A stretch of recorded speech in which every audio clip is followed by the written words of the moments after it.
Patented it was because antibiotics are failing. Haldi is not failing us. We use it when we have infection. We use it in our cooking so that every day it is protecting our health.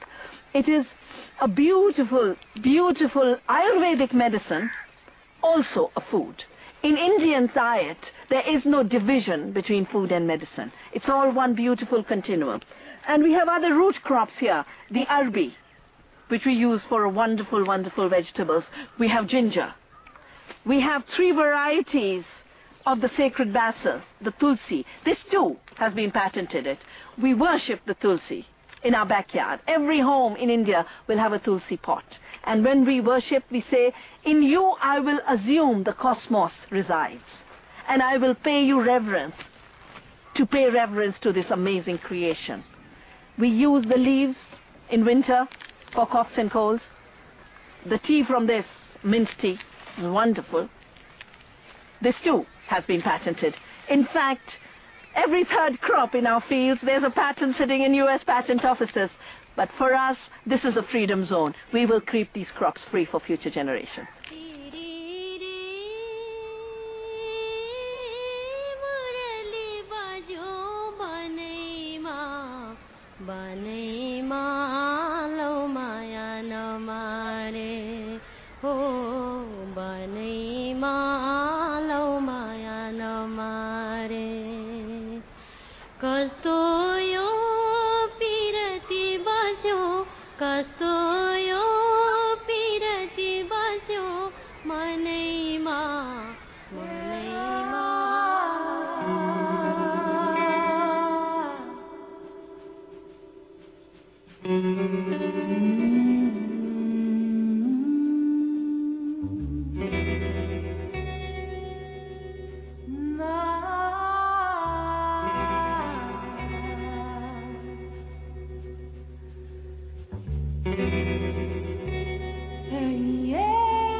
And now with genetic engineering, when you see that, without much democratic decision-making at all, a few scientists and companies are trying to change the genetic makeup, the permanent genetic makeup of all living things, all those things that we love so dearly, and change them forever in a way we can never get back.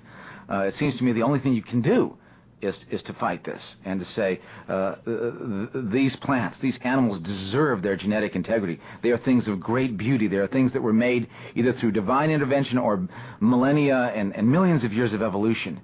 We have no right for profit or for research to change them fundamentally. They deserve to be loved and protected. And that's why I do what I do. As a lawyer and author, Andrew Kimbrell battles his way through all the issues raised by the new genetic technology. Kimbrell heads the Center for Food Safety in Washington, D.C., and endeavors especially to educate and provide information to consumers. I get to browbeat an employee now in front of everything. Yeah, these slides are very interesting here.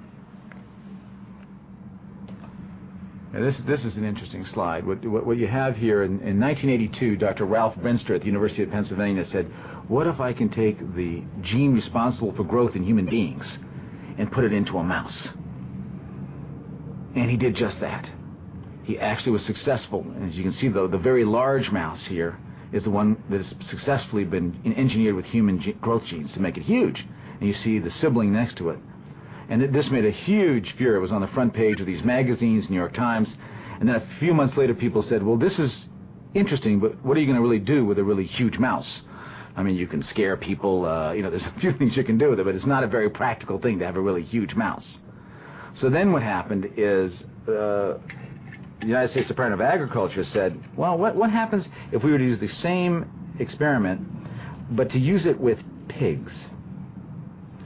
And so I went out to the USDA, here, and this is what they did. They took the human growth gene, Dr. Vern Purcell, with taxpayer dollars, and I don't know that many taxpayers knew this, actually took taxpayer dollars and took human genes, growth genes, and put them into this pig. As you can see, there's a problem. Instead of like the mouse that with human genes that grew so big, the genes work differently. The human growth genes work differently in this pig. It was cross-eyed, bow-legged, impotent. The musculature had overwhelmed it. And I could only photograph it against a plywood board here because it's the only way it could stand up. And you can imagine the suffering and how terrible this was for this particular animal. And this is another experiment, is what would happen. They were interested in taking the skin of a cow and seeing if they could genetically have a pig produce that skin. Apparently it'd be more beneficial for slaughtering. And so this is literally a pig that has a cow's skin. The researchers were very proud of that.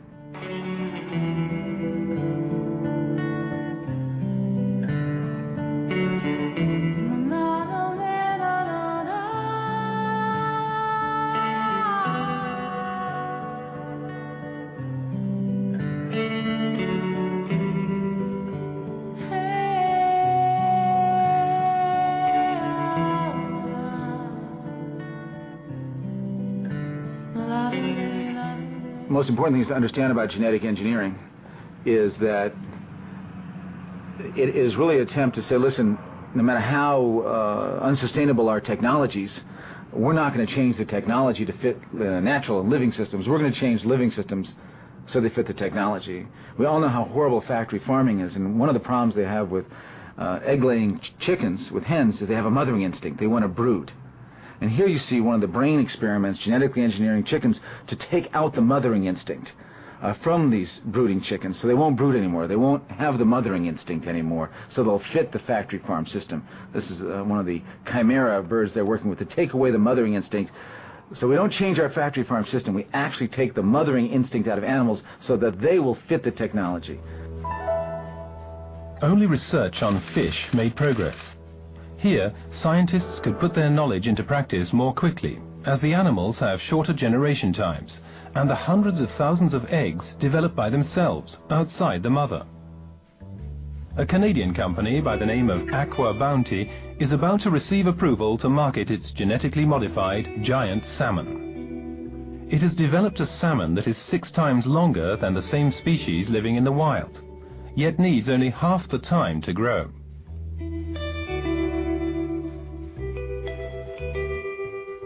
Aqua Bounty Farms is a small development stage, research and development stage company. We don't have a product on the market yet, but we are researching a variety of different applications of biotechnology to fish farming. We're pretty much the only company in the field today. This is a picture of 3 related fish, brothers and sisters, that we developed. This is a fish that inherited the transgene. And these are its siblings that did not. This fish is about a year old, and these fish are as well. And as you can see, there is an incredible acceleration in the early life stages. These fish are just barely ready to go into salt water. This fish is almost ready to harvest after a year.